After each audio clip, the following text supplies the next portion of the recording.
یو انسان چې د اسلام او د ایمان د کور ته راننوځي نو د دې عقایدو په دروازو به راننوځي.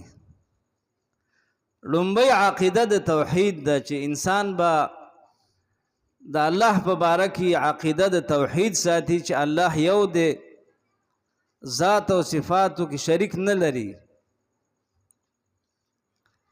دې ته عقیده د توحید وی، لا اله الا الله. دا به د هر مسلمان نارینه او زنانه داسې توحید عقیده به د شرک نه پاک عقیده، د شرک د ټولو اقسامو نه، که هغه شرک فعلی دی، شرک اعتقادي دی، به شرک اعتقادي کې اقسام دي، د ټولو نه به د نارینه او زنانه عقیده پاکي.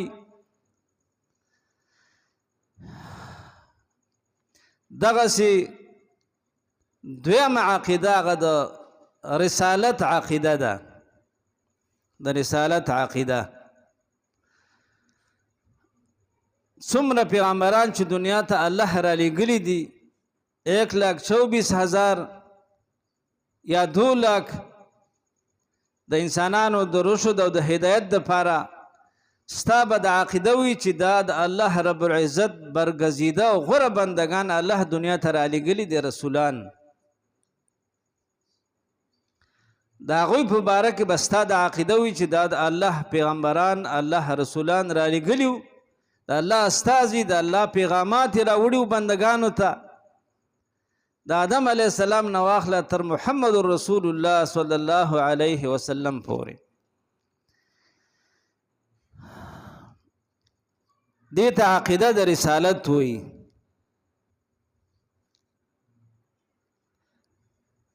د رسول الله صلی الله علیه وسلم په باره کې به دوه عقیدې ساتي.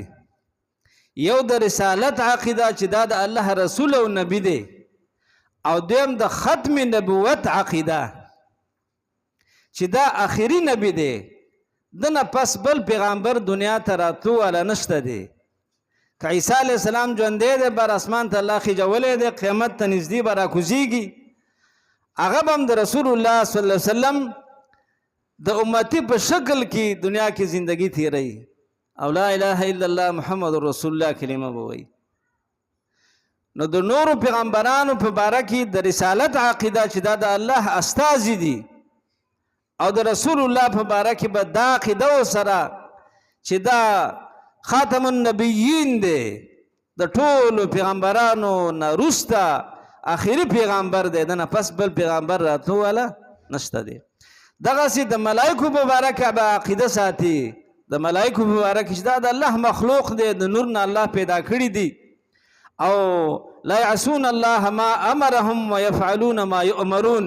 دا الله نافرمانی نه کوي، او الله چې د څه حکم کوي هغه کوي. لکه موږ او تاسو ایمان مفصل کې ویو که نه، آمنت بالله وملائکته وکتبه، کتابونه د الله به حق مني. 104 کتابونه، 4 د مشهور کتابونه، غټ تورات، انجیل، زبور او اخري قرآن کریم، او 100 صحائف په پیغمبرانو باندې نازل شوي دي. دا کتابونه هم حق مني چې دا د الله کتابونه خپل وخت سره، او اخري کتاب قرآن کریم دی، تر قیامت پورې د انسانانو د هدایت ذریعه ده. آمنت بالله وملائکته وکتبه ورسله. بل عقیده چې ده چې په دې باندې انسان د ایمان او د اسلام کور ته راننوځي، هغه د آخرت منل دي. که یو انسان الله مني، پیغمبران مني، کتابونه، ملائک مني، خو قیامت نه مني، دا مسلمان نه دی. دا د اسلام کور ته په دې دروازه نه دی راننوتی. ایمان بالآخره دا د آخري مسله ده.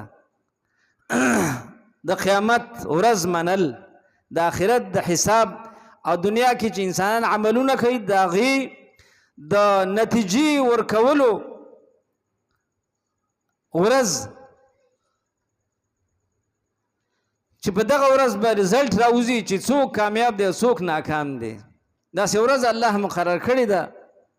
وبالآخرة هم یوقنون، دا د مسلمان صفت دی، او دا به خامخا راځي او نږدې ده. الله فرمای اقترب للناس حسابهم وهم في غفلة معرضون. د خلکو ته د حساب ورځ نږدې ده، دوی په غفلت کې دي، د هغې دپاره تیاری نه کوي، اعراض کوونکي دي، مخ اړوي. دې وجې نه زما عزتمندو فکر آخرت دا یو اهم شی دی چې موږ او تاسو سره د آخرت د ورځې فکر پیدا شي. دې وجې نه یحیی بن معاذ رحمه الله د هغه یو قول دی ډېر ښایسته. هغه وایي چې څلور خبرې داسې دي چې انسان د خوشحالۍ او د خندا نه منع کوي. دا څلور خبرې، یو پکې فکر آخرت دی چې انسان سره د آخرت فکر دی، به هېڅکله ونه خاندي او هېڅکله به خوشحالي ونه کړي په دنیا کې، چې د سره د آخرت فکر پیدا شي. الله دې موږ سره د آخرت فکر پیدا کړي. د آخرت سخته ورځ ده، عذابونه دي، جهنم دی، اور دی. وایي کله نه چې الله اور پیدا کړ د هغه وخت نه ځینې ملک داسې دي چې هغوی خندا پرېښې ده. یو ورځ رسول الله صلی الله علیه وسلم حضرت جبریل ته وویلې مالی لا ارى میکائیل ضاحکا. دا څه وجه ده چې میکائیل علیه السلام چې دا ملک مقرب دی په څلور ملایکو کې، جبریل علیه السلام، عزرائیل علیه السلام، میکائیل علیه السلام، اسرافیل علیه السلام، دا څه وجه ده چې ځین په خندا نه وي نو خاندي نه؟ جبریل علیه السلام ورته وفرمایل چې ما ضحک میکائیل منذ خلقت النار. کله چې د جهنم اور پیدا شوی دی د هغه ورځ نه میکائیل علیه السلام خندلی نه دي. انسان ته څنګه خاندي؟ فکر آخرت نشته دی. موږ او تاسو به ټول آخرت ته ځو رواني. د دنیا ژوند چې دی، د دنیا دا کور دا خو فاني دی، پاتې کېږي. موږ او تاسو ګورو روان دي خلک، همیشه پاتې کېدل په دنیا نشته. څوک روان او څوک یو څو ورځې حصار دي. ابدي ژوند ته د چا هم فکر نشته.